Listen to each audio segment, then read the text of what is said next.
Welcome to Good Libations, which is our program about mixology. And I'm Ethel Andrews. I'm a mixologist hyphen bartender. And we're going to make some interesting, innovative drinks, some of which I've actually made before, but with a different twist on them. And as you know, I have kind of a penchant for making tropical drinks, so one will be a tropical drink. And the other two will be a bit different, a bit more interesting. The first drink that I'm going to make is a variation on an Alexander. Commonly, brandy Alexanders are the drink of choice, but I actually tend to like to make a bourbon Alexander. Bourbon is our national drink, so to speak, in the United States. And I think it adds a different tone and a different flourish to the Alexander. And we use basically the same ingredients. I have white creme de coco. I actually prefer to use dark, but this was all that was available, so that's what we have. And we have heavy cream and we have bourbon. And we're going to, of course, shake the drink. And then we're going to use the pour over the spoon to give a float. And also, we're going to add a little bit of flavor to our Alexander, because then it's a little bit different. And very often I like to use a mint flavor for it, never creme de menthe, because that's going to ruin the look of the drink and add a greenish tinge to it. But usually a Jagermeister or a Rumpelminz, that's always a good choice. But today we're going to add a coconut background to it, which is something a bit different. So anyway, we're going to start making the Alexander, and I'm going to add ice, first of all, to our shaker, because, again, this drink is shaken. Oh, I already added ice. I forgot that I did that, because it's usually awkward to reach for it, and I look a bit clumsy when I do that. So we're going to add the bourbon, first of all. And again, you could use the traditional brandy if you like, or cognac if you've got deep pockets. So I'm going to go ahead and add that, the bourbon. And then I'm going to add the creme de coco, which is what makes the Alexander the Alexander. And this is a drink that is shaken over ice. We want to make sure that we realize this is not a coffee drink. If we make a drink with these ingredients, it is not an Alexander. This is definitely a shaken cold drink.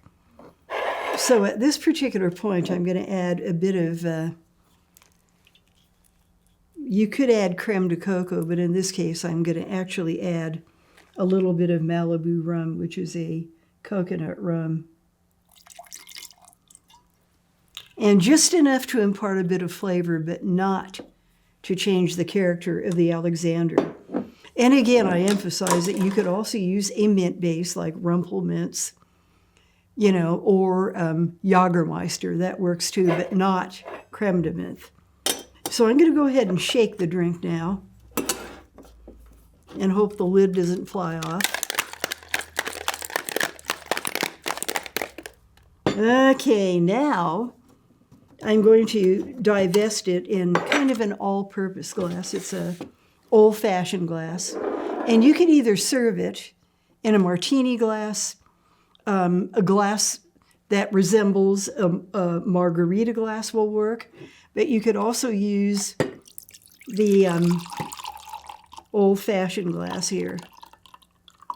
And we're not going to get a complete pour here, but that's quite all right. And then I'm going to attempt, hopefully with cooperation from the heavy cream, to get a float of cream on the top. So I'm going to shake it for quite a while and make sure that you use heavy cream, certainly not half and half, and better to use heavy cream than whipping cream, because whipping cream is often not quite thick enough that you're going to be able to pour it. And do not use the aerosol stuff in the can. It has a sweetener in it, and it's not as good. And oh yeah, you could get a float of it on top, but it's not the same thing. So we'll see if this cooperates and floats. We will soon find out, and hopefully it will float. And to do that, you have to take a teaspoon and invert it and hold it at a slight angle and pour the cream over the top. And you should be able to get a float, which I'm getting here. But you have to make sure that you hold it at an angle, because if you don't, you're not going to get a float. It'll just blend in. And the whole idea is to drink it through the cream, not have the cream mixed in with it. And the same is true with Irish coffees and Kioki coffees and Scotch coffees and all that. Hold the teaspoon at an angle to get the float. And some of this, to a degree, did mix in, but not terribly so. And again, you have a nice Alexander, and in this case, it's a bourbon Alexander. Again, with the creme de coco, with the bourbon, or if you wanted to make the traditional one, of course, it would be the brandy. And I added a bit of coconut rum to give a different flourish to it. And you could also add, in addition to the mint liquors that I talked about, you could also add Cointreau or triple sec or orange curacao to it if you want a hint of orange in the background. So I'm going to taste it and see if it lives up to all this hype and effort here. Oh, yes. I do have to say that that is a very worthy drink. And neither the bourbon overwhelms this drink nor the creme de coco. They both are definitely visible there and tasteable there. One is not overshadowing the other, which is what you want. You want a good dimension of both. You don't want one overpowering the other, because that essentially ruins the drink. So again, we're using, in this case, bourbon, and we're using the light creme de coco, but I prefer the dark, because I think it gives it a better look. And we're using a hint of coconut rum, or you could use orange. You could use a mint-flavored liquor, but not creme de menthe. And you have to have your pour of the heavy cream floating on the top. And I'm going to pretty much divest this drink because it's really, really good. Actually, very nice to the palate. And this is a drink that obviously is suitable for dessert. But it also is good as an aperitif because it's not an overwhelmingly sweet drink. It really only has a hint of sweetness in spite of the coconut rum and the creme de coco. And that's what we went out of it. So you could use it as a starter drink, an aperitif, or you could use it as a dessert drink, and it suits either way.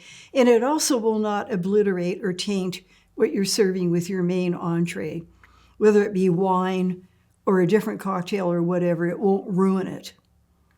And again, as I always like to emphasize, we want to be careful and we want to be modest in our consumption of alcohol. It is a very serious thing to get a DUI, and you are showing basically disrespect for others, disrespect for our community.